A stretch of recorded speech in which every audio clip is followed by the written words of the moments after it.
Have you ever found yourself, incredibly busy, maybe even successful on paper, but still waking up with that nagging feeling, like there's a question buzzing underneath it all, asking, why am I really doing this? I've definitely felt that. Oh, absolutely. It's such a common thing, isn't it? That really deep human need for meaning that goes beyond just activity. Yeah. Whether it's our jobs or creative stuff or just, daily choices, we often chase what we think we want. Right. And then we find there's this gap between like the outward achievement and actually feeling fulfilled. It's kind of the global itch of our time, really. That's a perfect way to put it. And that feeling right there, that's the curiosity driving our deep dive today. Mm-hmm. Welcome to the deep dive.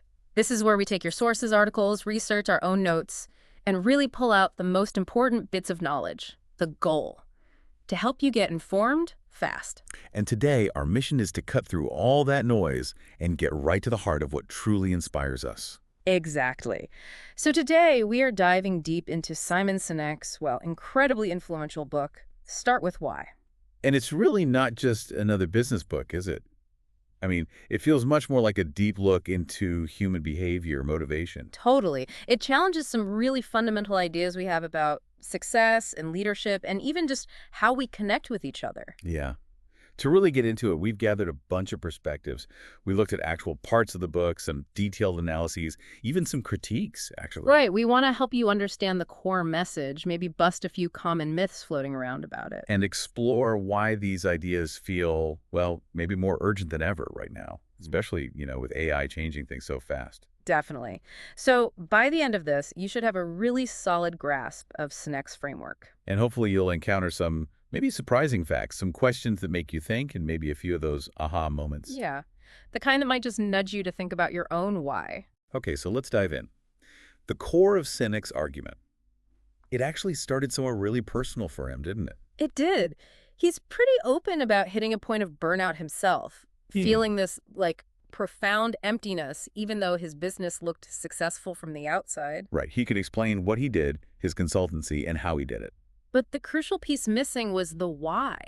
He couldn't articulate why he was pouring his energy into it. Have you ever hit that kind of wall? Oh, for sure. And that personal crisis, that loss of passion, even with success, that's what really sparked his obsession, wasn't it? Yeah, it led him to this question that sounds simple but is actually incredibly deep.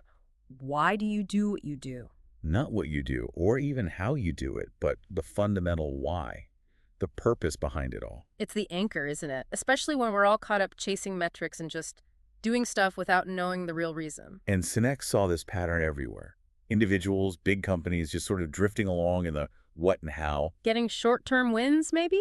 Exactly, but struggling to sustain it Oh. or replicate it because that unifying why, that foundation, just wasn't there. Yeah. Like building a house on sand. And what's really fascinating, and something a lot of the analysis points out, is his core argument. People don't buy what you do, they buy why you do it. Yeah, that's the big one. It's not just marketing fluff. It's about connection, human connection. Right. The ones who lead with that clear why, whether it's a company like Patagonia or a leader like MLK or even an artist. They're the ones who build real trust, inspire that deep loyalty, and leave something lasting behind. And to make this really clear, he gave us that amazing framework, the golden circle. This was the bit where it all just clicked for me. It's so simple, but so powerful. Like picture 3 circles, one inside the other, like a target. Okay. At the very center, the bullseye, that's the why, your purpose, your core belief, the engine. Got it. Then the middle circle, that's the how. These are your guiding principles, the specific actions, the values that bring the why to life. Process. Yeah, the process, the discipline. And then the outer circle, that's the what. That's the result, the product, the service, the thing you actually do or sell. Now here's the kicker, right? And I know I've definitely done this. Sinek says most of us, most companies, operate from the outside in. Totally. We start with what we do. Here's our product. Yeah. Then maybe we explain how it's different or better. And maybe, if we're lucky, we hint at why. Right. But Sinek flips it completely. He says true influence, real connection starts from the inside out. You have to start with why. Clarity of WHY leads to discipline of how and consistency of what. That's the quote. That's the one. And it's not just like a nice idea. He actually ties it back to our biology, to how our brains are wired. Okay, this part blew my mind. The brain connection. Explain that. So basically, the golden circle maps pretty neatly onto the major sections of the human brain. How so? Well, the limbic system, that's the part deep inside that handles feelings, trust, loyalty, decision-making, all that gut stuff. Mm. That aligns with the why. It doesn't process language well, but it drives behavior. Okay. Then the neocortex, the outer part, that's our rational, analytical brain. It handles language, facts, figures.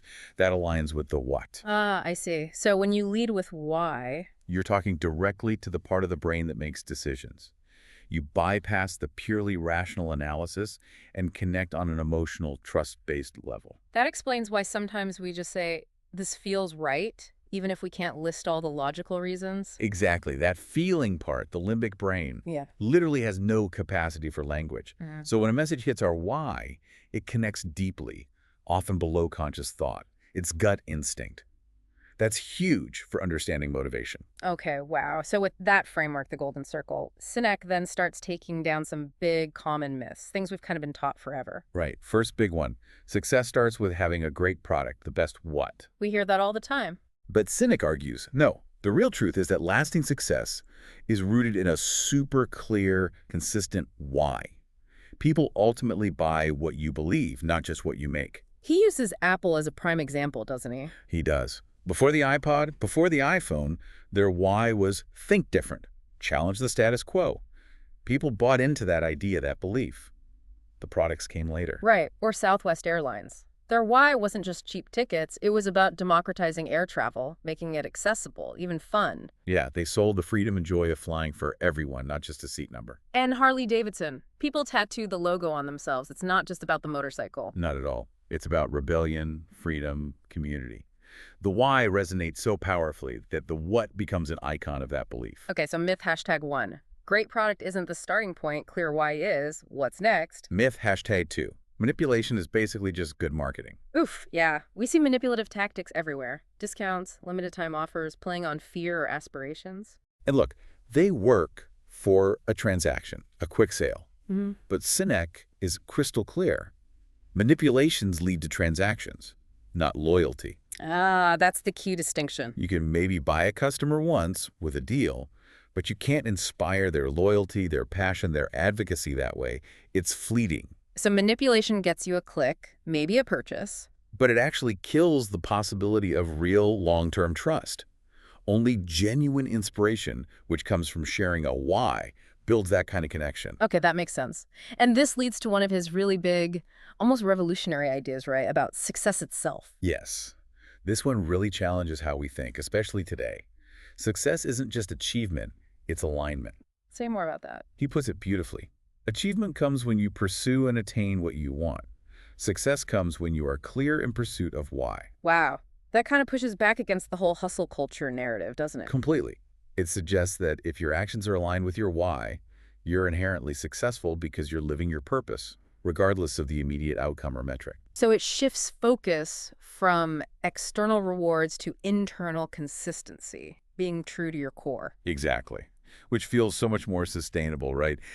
And you see this idea echoed now in discussions about well-being and avoiding burnout. And how does this connect to leadership? He redefines that too. Big time.